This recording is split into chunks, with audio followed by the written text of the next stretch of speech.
Hello everyone! So today kasama ko si Tita Mila. Kagaling lang niya ng Australia at ngayon uuwi na siya ng CDO.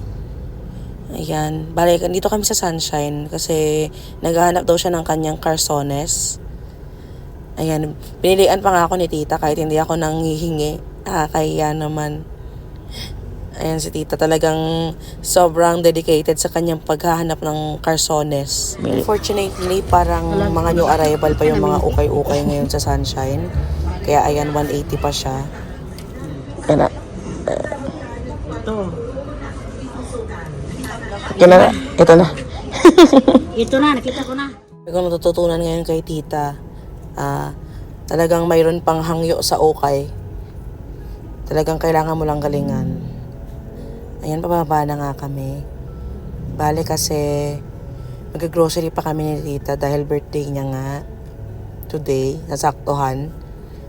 Pero maya-maya din, babalik na rin siya ng CDO. Lilipat lang kami ng Landers at ayan kaming dalawang magtita. Malapit lang naman yung Landers dito sa Sunshine Mall, kaya hindi masyadong matagal yung biyahe. Ayan, nakarating na nga kami. Si Tita, hindi siya usually nagko-cook daw. Pero dahil birthday niya, ayan, kumuha siya ng dalawa pang handa mamaya sa bahay. Kumuha din siya ng 2 lechong manok. At bago kami umuwi, huminto kami dito sa may Doppio, sa may Landers pa rin siya. At magsasnack lang kami saglit bago umuwi. Magka-catch up lang. Umorder pala kami ng blueberry muffin. Dami ta dili. Medyo pa ito, sorry. Alaga, biglang na niya. Pauwi na nga kami at pagtapos na kaming mag-snack at mag-grocery. Tita pa nga ang nag-push ng push cart. Natutuwa daw siya. Ayan, nakauwi na nga kami.